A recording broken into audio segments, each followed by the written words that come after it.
Bem-vindo a bordo. Eu sou o Cláudio Luquezzi e estamos começando mais um Documento Revista Asas.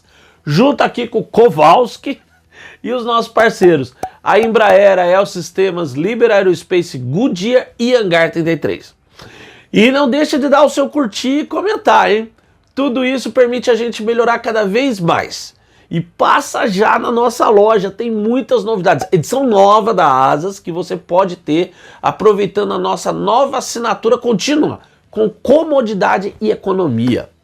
Bom, e vamos à segunda parte desse nosso mergulho de horror no mundo da aviação. Você já se assustou com os 5 aviões de guerra mais feios da história no primeiro vídeo. Mas aqui estão os 5 finalistas. O horror dos horrores.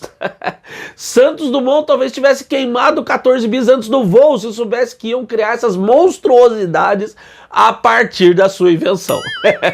Tira as crianças da sala. Tá pronto? Vamos lá. Quinto lugar, McDonnell XF-85 Goblin. Eu sei, não tem como evitar a piadinha. Esse troço foi o primeiro eggplane? Não, é muito pior. Na Segunda Guerra, a Força Aérea Norte-Americana sentiu na pele o custo de se enviar bombardeiros, por mais armados que fossem, sem escolta de caças, para atacar alvos no coração do território inimigo. A salvação veio, a gente sabe, com o P-51 Mustang, capaz de ir com os bombardeiros até Berlim e voltar. Mas, na era do jato, e para atingir alvos no imenso território da União Soviética, não tinha como conseguir nos anos 50 um caça com o alcance necessário.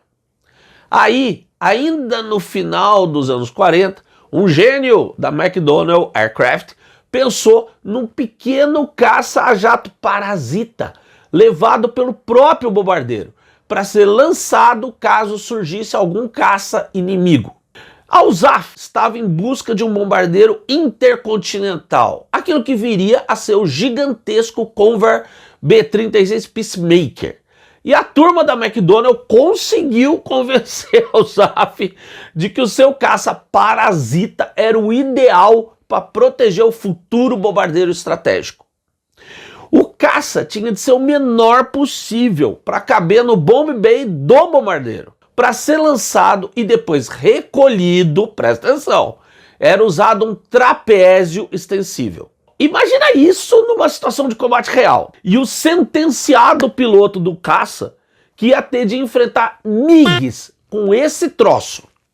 Designado XF-85 Goblin, a coisinha horrorosa tinha 4,5 metros de comprimento e 6,43 metros de envergadura, e as asas eram dobráveis. O armamento eram 4 canhões de .50 polegadas. E ele chegou a voar sim, hein? Em 23 de agosto de 48.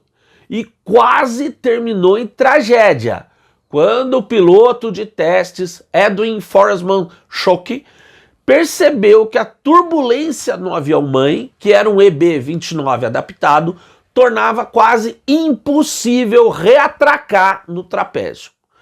Com muita perícia, Schock conseguiu fazer um pouso de barriga no Lago Seco de Muroc.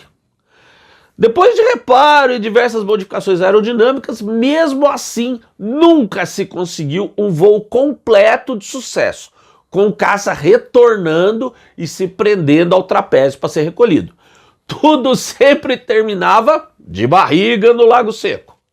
Então, para sorte dos envolvidos, especialmente o Schock, a USAF cancelou todo o programa do Goblin em 24 de outubro de 49.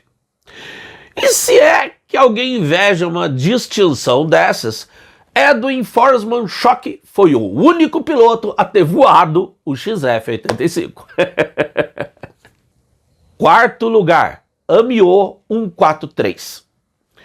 O requerimento de 1928 da Força Aérea Francesa, que gerou essa coisa feia aí da foto, era para um avião multifuncional, para missões como bombardeiro leve em operações diurnas e noturnas, reconhecedor de longo alcance e caça de escolta de longo alcance para bombardeiros. Foi para fazer isso tudo que se projetou o AMIO 140, que voou pela primeira vez em 31 e depois de diversos acertos foi colocado em produção e aceito pela Força Aérea Francesa como AMIO 143. E ele fazia todas as missões pretendidas? Sim! E era ruim em cada uma delas. Pois é. Acontece que esse avião já tinha nascido obsoleto. O Dornier DO-17 alemão voou só 3 meses depois do AMIO. E em 34 já voava o Bristol Blenheim, da RAF.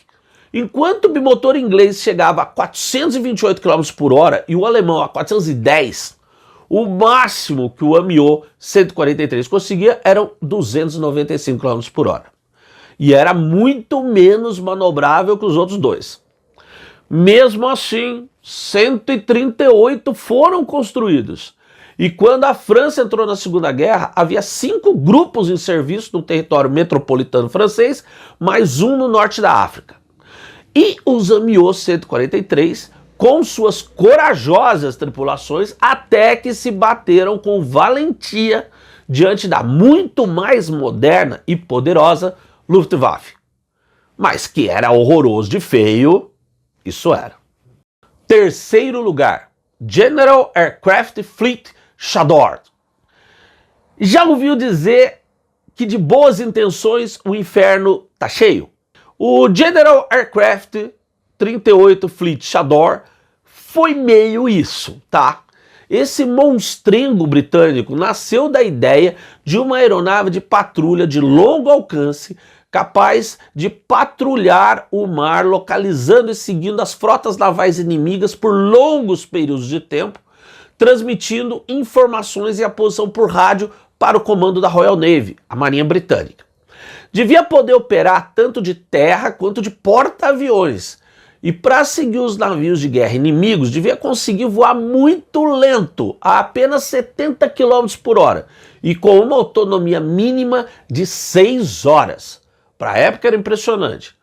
Para conseguir tudo isso, a equipe da General Aircraft adotou uma motorização com 4 pequenos motores Pobjoy Niagara 5, dando sustentação em baixa velocidade, e as asas foram dotadas de vários dispositivos aerodinâmicos para hipersustentação.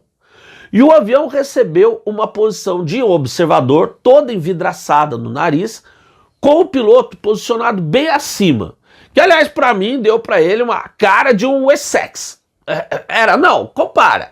Por problemas do Niagara 5, o protótipo acabou usando a versão Niagara 3, menos potente, mas fez o seu voo de estreia em 3 de maio de 40 e nos voos seguintes conseguiu impressionar, não só com a feiura, com uma velocidade mínima sem stall de apenas 63 km por hora, realmente muito bom. Mas tinha uns problemas de estabilidade que se mostraram muito difíceis de superar, e o programa acabou cancelado em outubro de 41.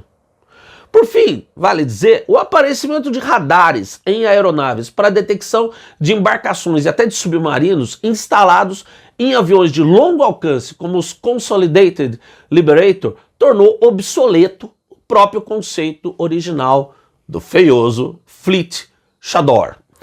Segundo lugar, PZL-30 Zubr.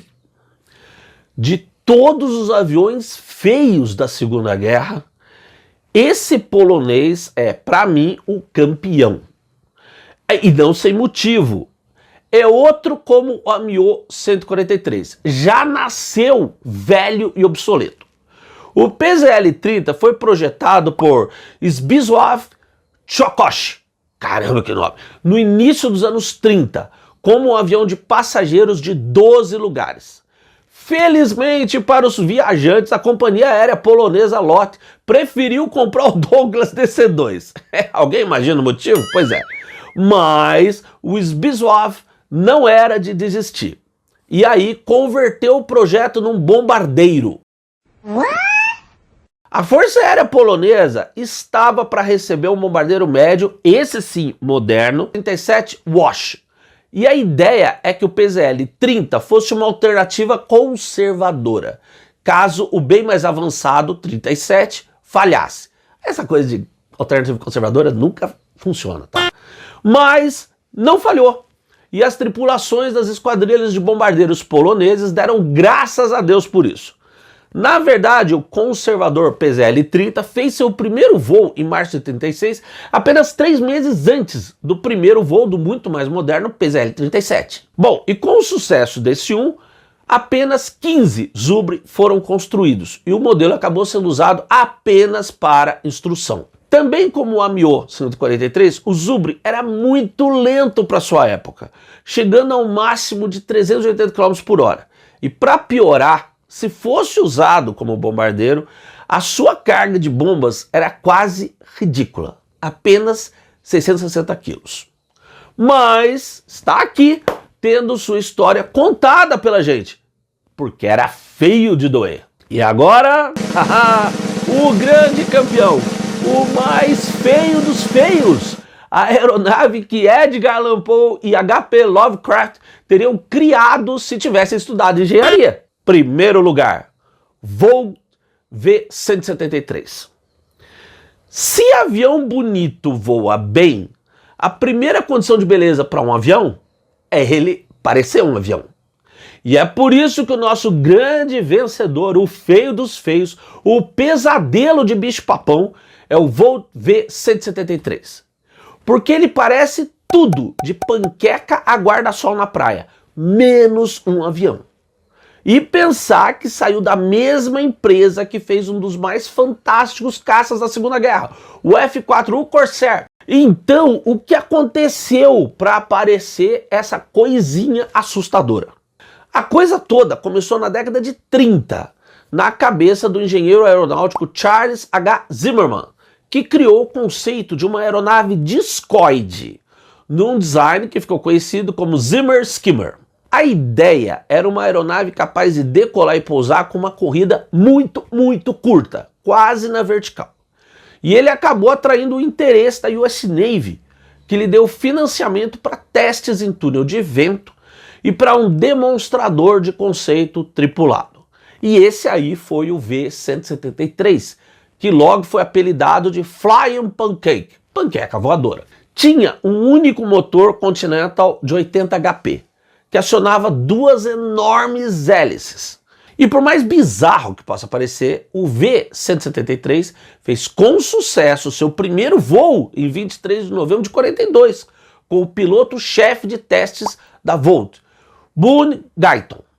O único senão mais sério era sua complexa caixa de engrenagens para transmissão da força do motor às 2 hélices.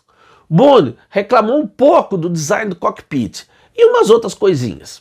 Foram feitas modificações e acertos e os testes prosseguiram até 43, com um total de 190 voos.